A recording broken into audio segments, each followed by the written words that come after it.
안녕하세요. 우리 오늘 교제할 말씀은 에베소서 5장 25절, 26절, 27절 이렇게 세 구절 말씀을 함께 읽도록 하겠습니다. 본문 말씀을 우리가 함께 읽을 텐데 우리 형제 자매님들이 오늘 말씀의 주제가 이런 내용이겠다 대략적으로 한번 유추해 보시기 바랍니다. 자, 25절 에베소서 5장 25절 찾았습니까? 자, 남편들아부터 시작하죠. 자, 우리 형제님들 얼굴이 갑자기 굳어지기 시작하는데 전혀 그러실 필요가 없습니다. 기후에 불과하니까. 자, 함께 25, 26, 27절 함께 읽도록 하겠습니다. 남편들아 시작.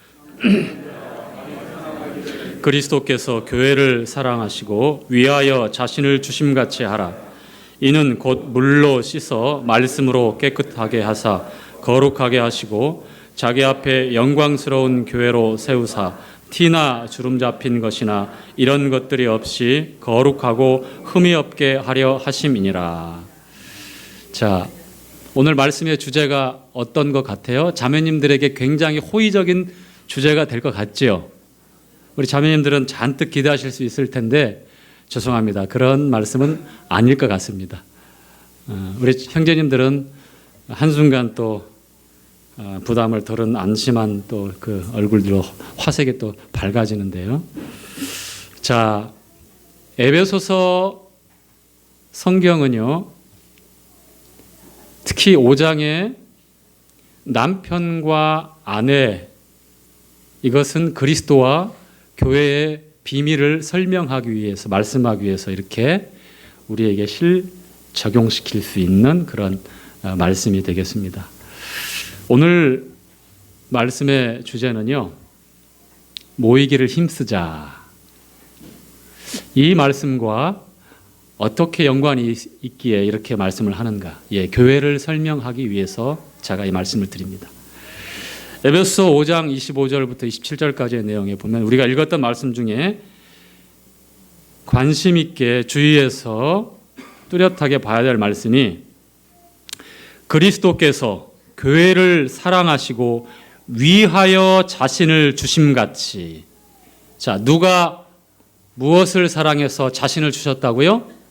그리스도께서 교회를 사랑하사 자신을 주셨다. 이것이 우리가 모여야 되는, 모이기를 힘써야 되는 근본적인 뿌리요 근본적인 내용입니다. 우리 주님께서 사랑하시는 교회, 곧 모임, 이 모임에 대한 우리 성도님들이 받은 메시지들이 참 많아요. 교회에 대해서.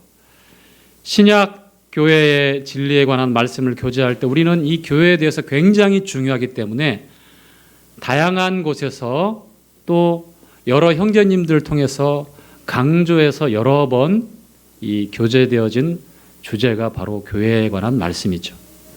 근데 오늘은 저는 포커스를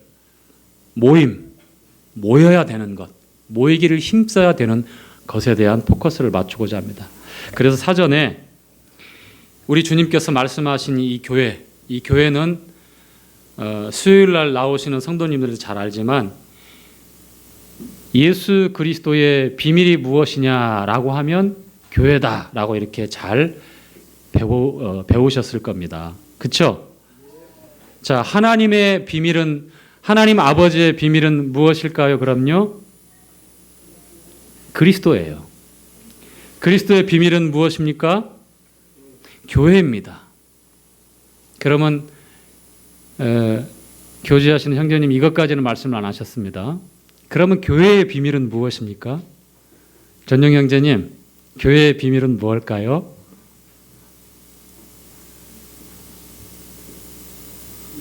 여기까지는 말씀 안 하셨죠? 자, 이것은 공개적으로 내주는 숙제입니다. 성경에 어떻게 기록이 되어졌는지 교회의 비밀? 하나님의 아버지의 비밀은 예수 그리스도, 우리 주님 그리스도인데, 그리고 그리스도의 비밀은 교회다. 알겠는데 세 번째 교회의 비밀은 뭘까? 생각을 안 해봤죠. 그죠? 예. 저도 돌발적으로 숙제를 한 가지 내드렸어요. 한번 생각을 해보시고 이것이겠다 생각을 해 주시기 바랍니다. 자, 이 교회는요, 구약 성경에는 언급이 안 되었어요. 다시 말하면 골로새서 1장에 나와 있는 말씀대로 교회는 유대인들, 선민이라고 일컬어지는 구약의 유대인들에게는 계시되어져 있지 않는 비밀이었습니다. 에베소서의 1장의 말씀에 기록된 대로 창세전에 우리를 예정하사, 창세전에 예정하신 이 교회, 예수 그리스도 안에서 예정하시고 계획하시고 우리 주님에 의해서 세워지는 이 모임, 이 아름답고 주님이 사랑하시는 이 소중한 모임, 이 교회, 이것은 이 자리에 지금 여러분이 구원받은 성도들 하나하나가 주님의 이름을 부르는 그 믿음으로 이 자리에 한 믿음으로 함께 모였죠. 그렇죠? 여기에서 무슨 경제학 어디에 투자하고 어디 땅값이 올라가더라 뭐 그러면은 세상에서는 구름대처럼 사람들이 모여요. 모입니다. 경제적인 이익을 위해서. 그런데 우리의 모임은 주님의 이름을 부르는 그 모임입니다. 또한 이 모이는 모임의 구성원들은 거듭난 성도라 일컬어지는 하나님의 자녀들입니다. 마태복음 16장에 이렇게 말씀하고 있죠. 주님께서 내가 이 반석 위에 베드로가 고백했던 주는 그리스도시요 살아계신 하나님의 아들이시니다라고 고백한 그 신앙 고백, 그것이 반석입니다. 그 반석 위에 내 교회를 세우리니 음부의 권세가 이기지 못하리라. 지옥의 문들이 이기지 못하리라. 그 의미예요. 우리 주님께서 우리 주님의 비밀인 교회를 이 반석 대신 예수 그리스도 위에 세우시겠다고 이렇게 말씀하고 있는 게 마태복음 16장에 기록된 교회에 대한 첫 번째 언급이에요. 자,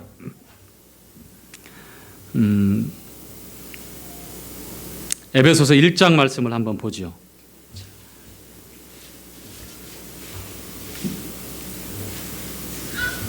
일 1장 4절부터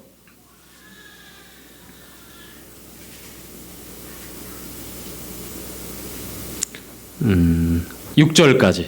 자, 4절부터 곧 창세전에 시작.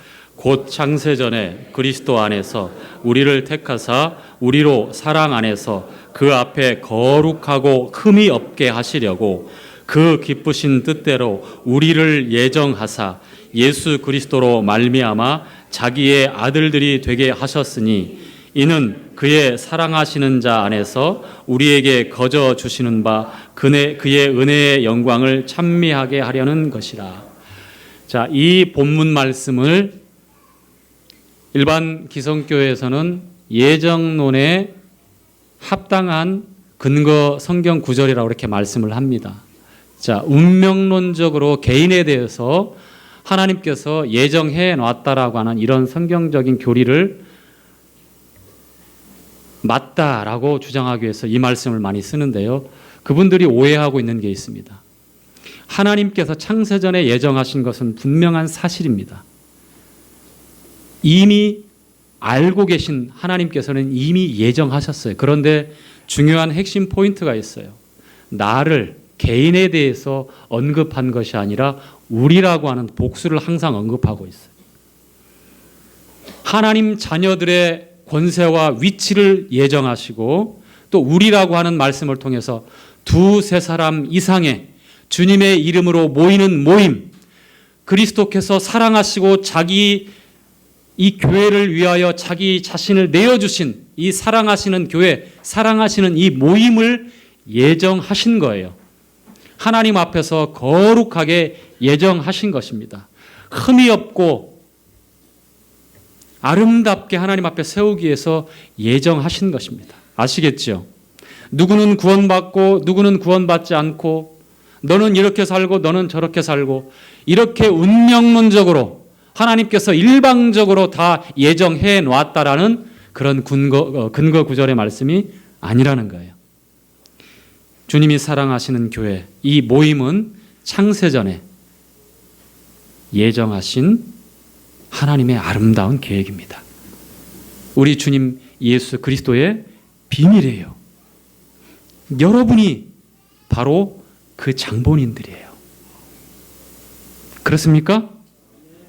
자, 에클레시아라고 하는 이 교회의 원어 뜻은 따로 불러 빼냄을 받은 무리.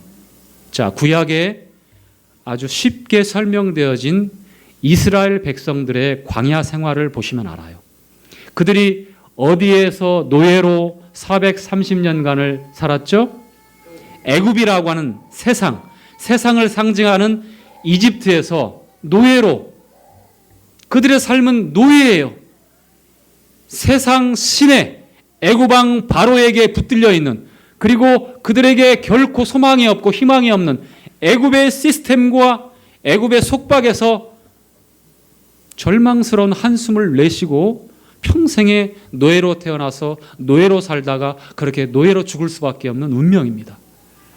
그런데 유월절 어린 양 출애굽 사건 통해서, 유월절의 어린 양은 예수 그리스도를 상징했죠. 이제 어린 양의 그 흠없고 점없는 1년 된 수컷 어린 양의 그 피로, 임방과 좌우 문설주에 그 피를 바르고 그 피를 볼 때 내가 죽음의 천사가 넘어가리라. 그래서 패스오버, 그래서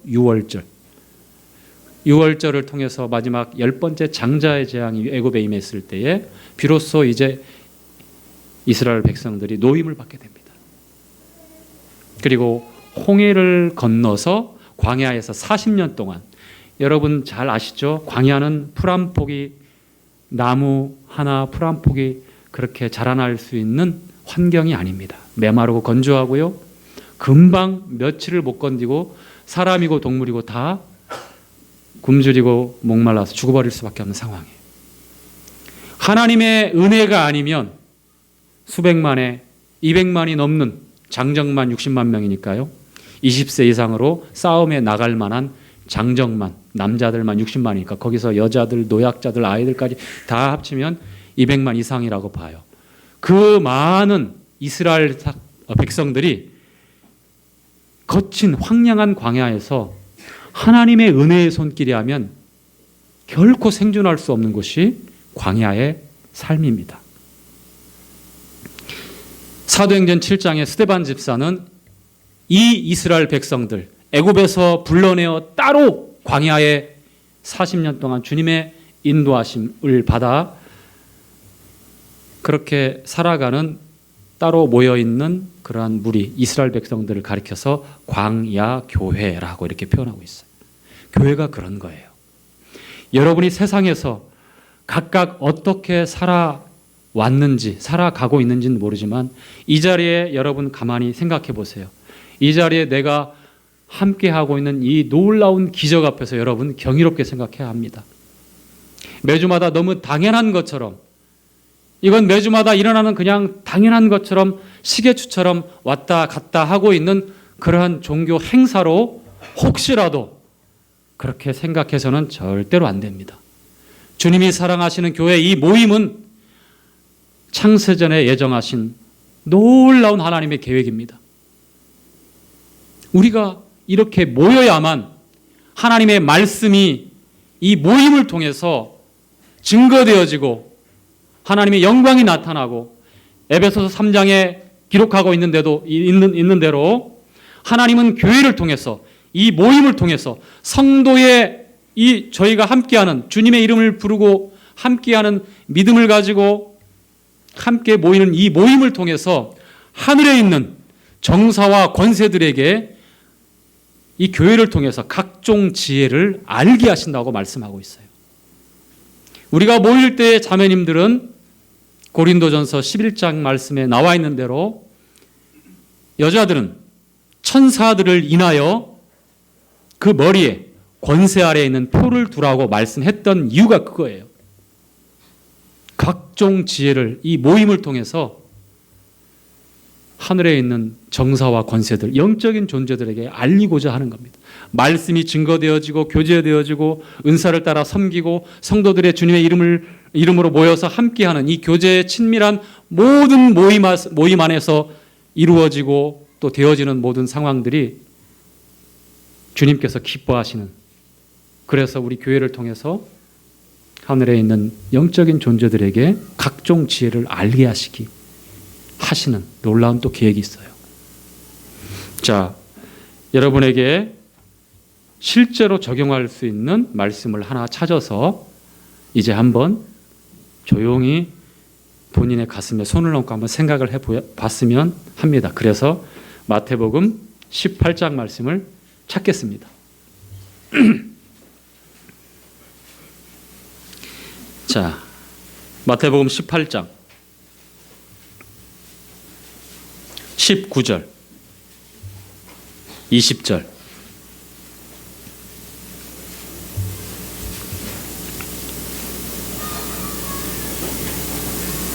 오늘 본문 말씀 에베소서 5장 25절부터 27절까지 남편들아 아내 사랑하길 이렇게 시작했지만 그 세 구절의 본문 말씀에 그리스도께서 교회를 사랑하사 자신을 주심같이, 이것이 중요한 오늘 교제 말씀의 포인트라고 말씀을 드린 대로 왜 우리가 모여야 되는지, 모이는 것이 왜 중요한지, 교회를 주님이 얼마나 사랑하시며 모일 때에 하나님의 말씀이 증거되어지고, 이 모임이라고 하는 것은 모이지 않으면, 교회는 모여지지 않으면 이 하나님의 말씀은 나타날 수가 없어요. 개별적으로 각각 떨어져서 나 혼자만 잘 믿는다라고 집에서 혹은 바쁘기 때문에 혹은 더 중요한 일이 있기 때문에 혹은 내 마음이 불편하기 때문에 여러 개인적인 상황들을 다 고려해서 이 모이는 일들에 대해서 우리가 게을리하거나 힘을 쓰지 않고 있다면 이 말씀에 대해서 한번 조용히 내 가슴에 손을 얹고 한번 적용시켜 보자는 거예요. 자, 19절 20절. 자, 진실로 시작. 진실로 다시 너희에게 이르노니 너희 중에 두 사람이 땅에서 합심하여 무엇이든지 구하면 하늘에 계신 내 아버지께서 저희를 위하여 이루게 하시리라. 두세 사람이 내 이름으로 모인 곳에는 나도 그들 중에 있느니라. 자, 두세 사람이 내 이름으로 합심해서 구하면 우리 주님께서 이루어 주신다라고 약속하고 있습니다. 믿습니까? 기도의 자리에, 주님의 이름으로 기도하는 그 자리에 우리가 함께 해야 될 이유예요. 또한 20절 말씀이 오늘 말씀과 연결되는 부분입니다. 두세 사람이 내 이름으로 모인 곳에 나도 그들 중에 있느니라. 누구의 이름이요? 주님의 이름으로 모인 그곳에 누가 계십니까?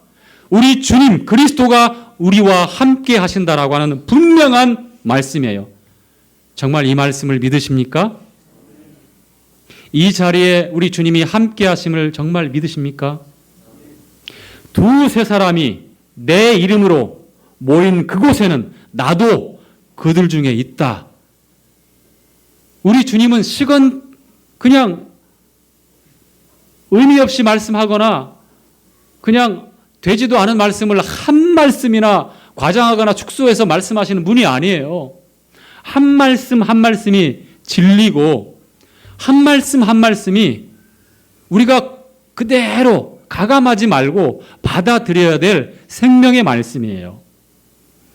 두세 사람이 내 이름으로 모인 그곳, 어떤 곳이요? 어떤 곳입니까? 모인 그곳이에요. 모이는 곳.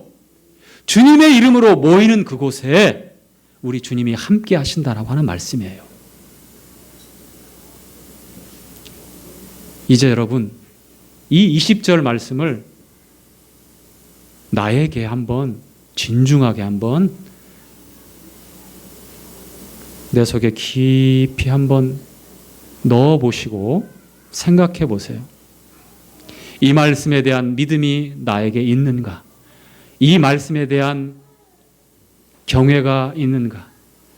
이렇게 말씀하시는 주님에 대한 믿음이 어떤가? 나는 과연 지금 어떤 상태인가? 우리 주님이 이렇게 나에게 말씀하고 계시는데 나는 이 말씀에 대해서 어떻게 반응하고자 하는가?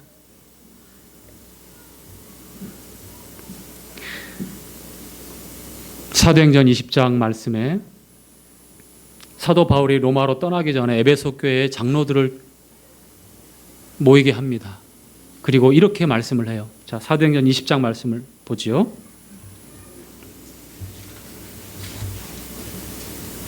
사도행전 20장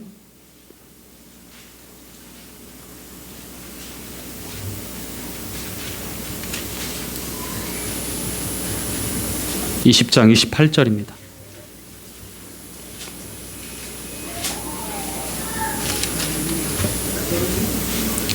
너희는 시작. 너희는 자기를 위하여 또는 온 양떼를 위하여 삼가라. 성령이 저들 가운데 너희로 감독자로 삼고 하나님이 자기 피로 사신 교회를 치게 하셨느니라. 자, 후반절에 하나님이, 저를 따라서 해주시기 바랍니다. 하나님이 자기 피로 사신 교회를 누구 피로 사셨어요? 무엇을요? 무엇을 샀어요? 여러분 각자 한 사람 예수님 피로 사서 모이게 하신 이 교회, 하나님이 자기 피로 사신 교회를 이 한마디의 말씀 가운데 담겨져 있는 이 교회에 대한 소중함이 우리 마음에 그대로 전해져야 됩니다. 우리 속에 깊이 살이 되어지고 내 생명이 되어져서 이 말씀이 내 삶을, 내 생각을, 내 동기와 내 마음에 일어나는 모든 것들을 지배할 수 있도록 하나님이 자기 피로 사신 교회, 한 사람 한 사람 하나님이 여러분을 사서 모이게 하시고 이 모임을 교회라고 일컬어지는데 하나님은 자기 피로 사신 교회, 아들 예수 그리스도, 하나님의 생명이신 예수 그리스도의 고난과 희생을 통해서 우리 주님의 피 흘림의 대속의 죽음을 통해서 나타나고 드러나고 세워진 것이 뭐예요? 여러분이에요. 여러분. 이렇게 모여있는 모임이에요. 교회입니다. 얼마나 귀중하고 얼마나 보배롭고 얼마나 아름다운지요. 우리가 모인다고 하는 것은 이 말씀을 나타내고 드러내고 증거하고 하나님 앞에 영광을 돌려드릴 수 있는 거예요. 모이는 것 하나만으로도. 특별히 우리가 무엇을 논리적으로 잘 알아서 능률적으로 잘 해서가 아니에요. 단순하게 무슨 목적과 이익과 손해 분기점을 나눠서 이번 주에는 이렇게 가고 다음 주에는 이렇게 하고 그렇게 계획하는 게 아니에요. 내 마음이 이러니까 이래서 저래서 내 감정을 존중해서 그런 게 아니에요. 그냥 단순하게 모이라. 모이는 것. 이렇게 가치 있고 아름다운 이 소중한 창세전에 예정하신 하나님이 자기 피로 사신 이 교회, 모일 때에 이 말씀이 나타나잖아요. 그렇죠? 자, 한 번 더 부연 설명을 드리자면 마태복음 13장으로 한번 가죠. 마태복음 13장은요.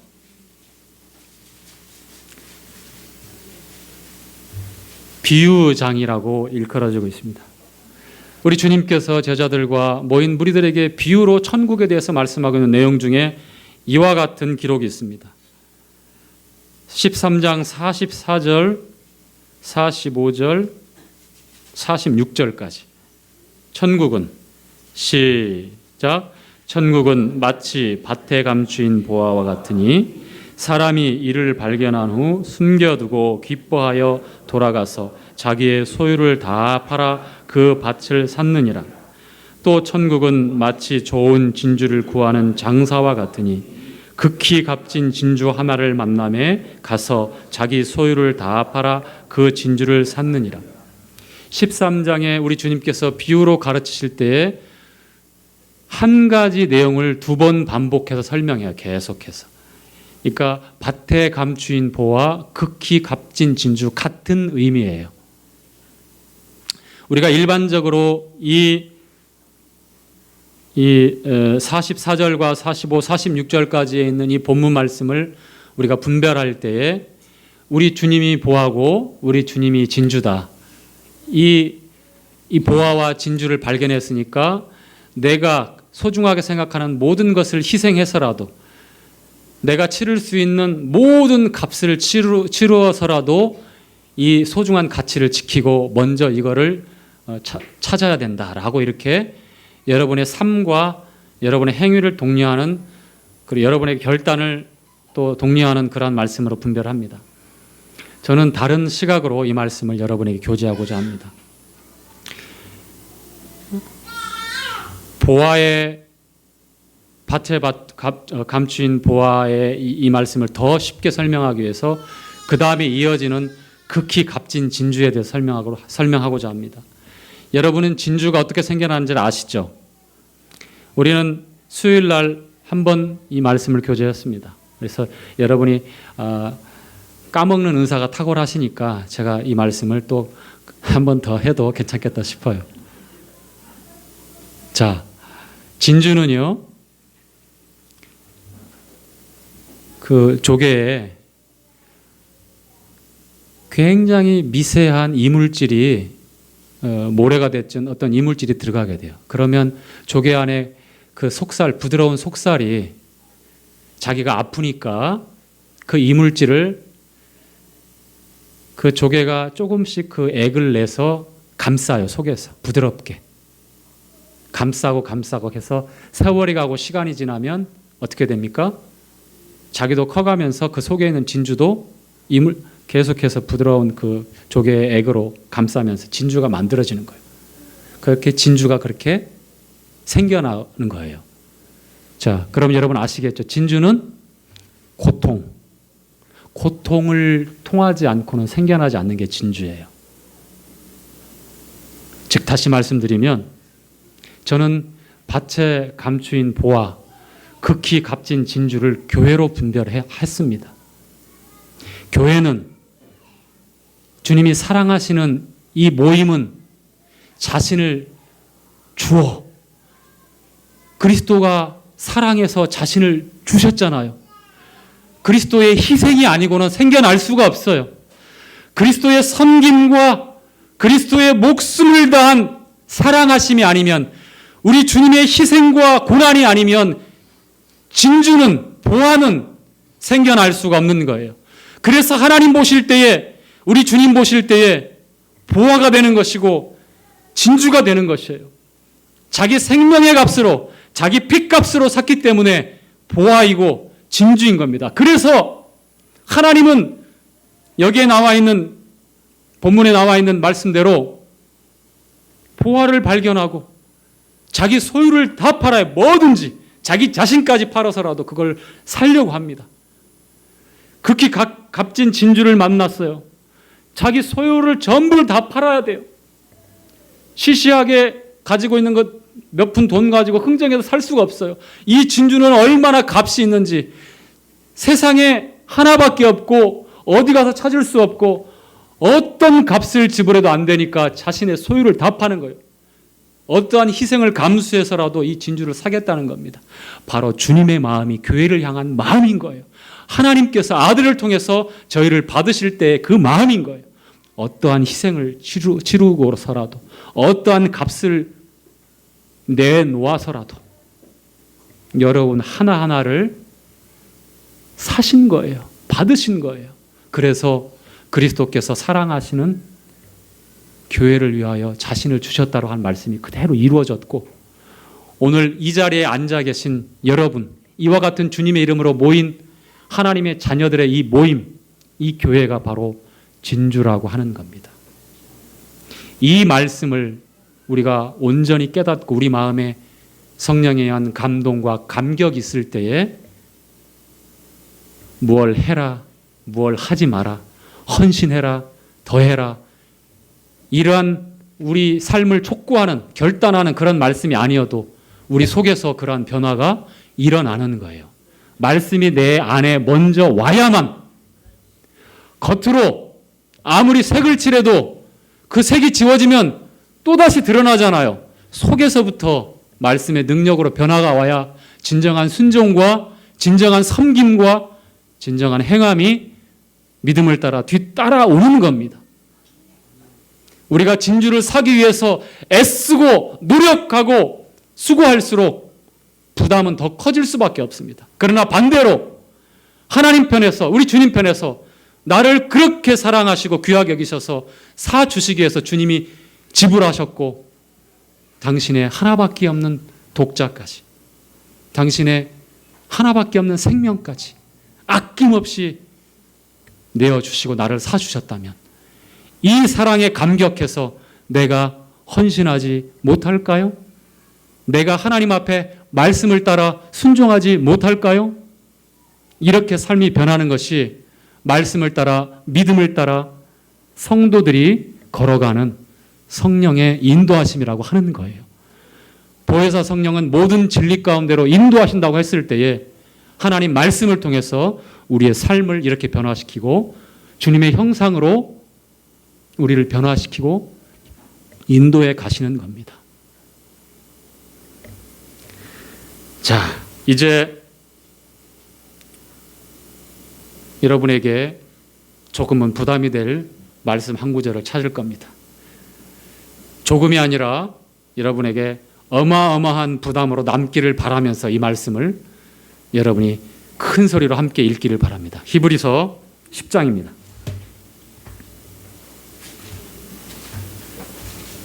히브리서 10장 19절 25절.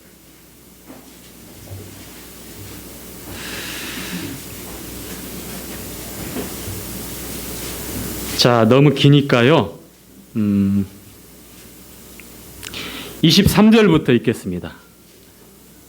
23, 24, 25절. 또 시작. 또 약속하신 이는 미쁘시니 우리가 믿는 도리의 소망을 움직이지 말고 굳게 잡아 서로 돌아보아 사랑과 선행을 격려하며 모이기를 패하는 어떤 사람들의 습관과 같이 하지 말고 오직 권하여 그날이 가까움을 볼수록 더욱 그리하자. 자, 저를 한번 봐주세요. 상당히 얼굴들이 편안하시네요. 낯빛이 하나도 안 변하시는데 이게 웬일일까요? 제가 한번 더 읽어드리죠. 어떤 사람들의 습관, 모이기를 패하는 어떤 사람들의 습관. 다시 한번 보겠습니다. 여전히 평안하십니까? 아마 아멘 하신 분들은 모이기를 힘쓰는 분이기 때문에 아마 담대하게 이렇게 말씀하셨을 텐데 그렇게 못하시고 겸연쩍은 미소로 저를 향해서 사정없이 이렇게 웃어주시는 분들 아마 표현은 안 하시지만 대동소이하게 다들 이 말씀에 대해서 가지고 있는 부담이라고 저는 생각을 합니다. 어떤 사람들이 등장하는데 그 사람들은 아주 묘한 습관이 있어요. 그 습관이 뭔가 했더니 모이기를 패하는 것. 이 말씀이 무슨 말이에요? 모여서 회방 놓는다는 말씀이에요? 모임에 대해서 호의적이지 못한 말들을 여기저기다 얘기하고 다닌다는 말이에요? 단순해요. 하나님 말씀에 나와 있는 대로 모이라 하는 것은 정말 단순한 거예요. 무엇을 계획하고 뭔가 의미를 찾고 거기서 뭔가 심오하고 그게 아니라 구원받은 성도들 모이라고 했을 때는 모이기를 힘쓰라고 했을 때는 단순한 거예요. 모이면 돼요. 거기서 내가 뭘 얻지? 나에게 유익이 뭐가 있지? 뭘 할 건데? 그런 건 여러분 우리가 복잡하게 생각할 문제가 아니에요. 그냥 단순합니다. 모이면 돼요. 그래서 모이기를 힘쓰라고 한 겁니다. 모임이라는 게 그런 거예요. 모임. 따로 불러 빼내어 받은 무리들, 구원받은 하나님의 자녀들의 모임, 모이지 않으면 이런 일들이 일어날 수가 없어요. 하나님의 말씀은 나타날 수가 없어요. 하늘에 있는 영적인 권세자들에게 각종 지혜를 알게 하실 수 없어요. 말씀을 통하여 성령께서 주시는 위로와 감동은 반감될 수가 없습니다. 될 수밖에 없습니다. 자, 반대로 간단해요. 모이기를 피하는 자들의 어떤 자들의 습관은 뭐냐면 그냥 모이지 않는 거예요. 그것이 어떻게 됐어요? 자, 한 번 안 모일 때는 마음에 근심이 생기죠? 어려움이 생기죠? 그죠? 가은 형제야, 어때요? 수요일 날 잘 나와서 이렇게 취침을 하든지 깊은 묵상에 빠지든지 관계없지만 어때요? 가은 형제가 학생이지만 그래도 잘 나오려고 노력을 합니다. 아주 모범적이에요. 옆에 있는 예찬 형제 수요일 날 학원 가기 바쁘니까 나오는 게 좀 어렵죠? 참고로 제 아들인데 죄송합니다.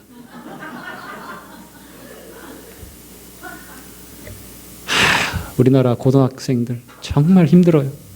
정말 힘들어요. 자, 한 번, 두 번 빠질 때는 이제 가슴에 내가 이러면 안 되는데, 그런데 그것이 한 번이 두 번이 되고 두 번이 세 번이 되고 세 번이 네 번이 되고 다섯 번, 여섯 번 쭉 올라가다가 어떻게 돼요? 이제 너무 당연하게 돼요.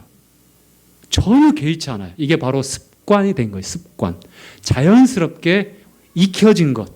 생각에, 마음에, 이 가치관에 자연스럽게 익혀졌어요. 그래서 그렇게 사는 거예요. 이게 모이기를 패하는 모이기를 패하는 어떤 자들의 습관이에요. 자, 이 가운데 나는 그런 습관이 있습니다 하는 사람 손 들지 마세요. 절대 들지 마세요. 자, 말씀을 맺어야 될 것 같아요. 우리가 유쾌하게 이 말씀을 제가 받아들이고 이렇게 전하고 받아들이기 위해서 이런 시간을 갖는 것이 아니죠. 이런 문제에 대해서 우리는 심각하게 생각을 해봐야 합니다.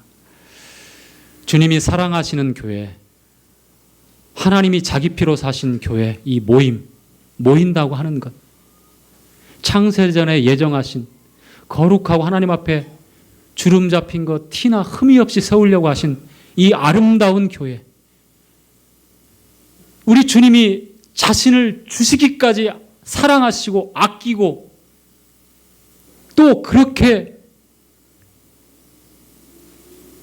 세우기를 원하셨던 이 교회, 이 모임, 이거에 대해서 우리가 어느 날 한 번, 두 번, 그리고 그 기억이 희미해지면서 좋지 않은 습관으로 내 삶에 그대로 자리 잡을 때 우리가 교제했던 이 많은 말씀들, 이 좋은 말씀들, 이 진리의 말씀들은 금세 또 예배당 문을 나서면 기억에서 사라집니다. 그리고 내 삶은 그대로 시계추가 왔다 갔다 하는 것처럼 매주일 한 번만 교회 왔다 갔다 하면 되는 것으로 그렇게 습관화되어집니다. 이것은 결코 정상이 아닙니다. 비정상이에요. 그날이 가까움을 볼수록 우리는 모이기를 힘써야 됩니다. 우리 주님의 오심이 가깝고 우리의 소망이 이루어지는 만왕의 왕이요 만주의 주로 죄와 상관없이 저희를 찾아오시는, 이 교회를 찾아오시는 신랑 되신 예수님이 신부 보고 싶고 사랑하시고 안고 싶은 그 신부, 이 교회를 찾기 위해서 오셔요. 그날이 가까움을 볼수록 더욱 모이기를 힘써야 합니다. 아멘. 자, 마지막으로 사도행전 2장.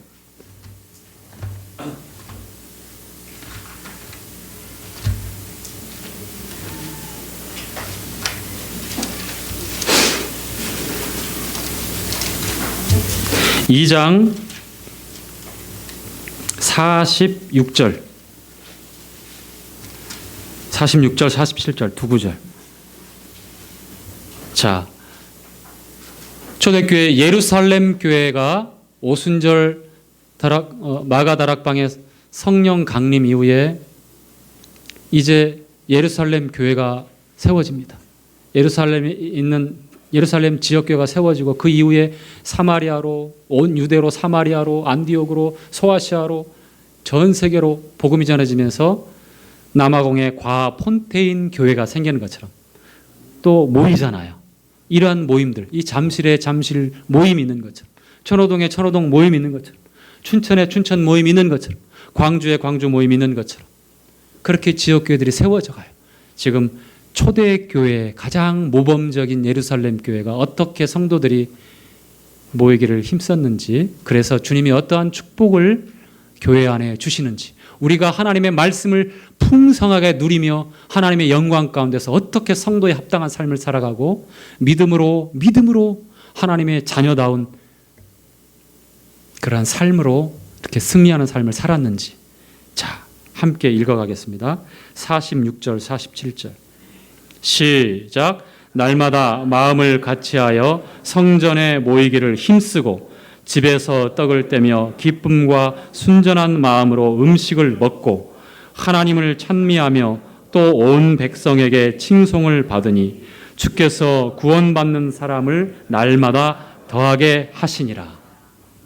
자, 이 말씀을 따라서 우리가 모이기를 힘쓰고 떡을 떼고 교제하며 함께 기도하면 주님께서 구원받은 성도들을 더하시고 또 구원받아야 할 영혼들을 더하십니다. 교회가 누리는 축복이 무엇입니까? 우리 잠실교회가 앞으로 더 누려야 되고 앞으로 더 경험해야 될 축복이 무엇입니까? 예루살렘 교회에 하나님이 허락하신 이와 같은 사람들에게 칭송을 받습니다. 그리고 집집마다 떡을 떼고 친밀한 교제를 성도들이 합니다. 주님 한 분이면 족합니다. 감사합니다. 이 땅에 우여곡절이 많은 삶, 세옹제마 같은 우리 인생사에 어디에서 정말 쉬고 어디에서 우리가 평안을 누리고 어디에서 만족을 누리겠습니까? 세상에서는 아니에요. 아닙니다. 그럼에도 불구하고 계속해서 그 목마름과 그 염려를 해결하려고 세상에서 동분서주하고 있지 않습니까? 아닙니다. 단순하게 모이십시오. 하나님께서 우리에게 주시는 복을 우리가 마음껏 누리고 또 그 복을 나누도록 하겠습니다. 영혼들이 구원받고 구원받은 영혼들이 더해지는 그런 잠실 지역교회가 되었으면 좋겠습니다. 마치겠습니다.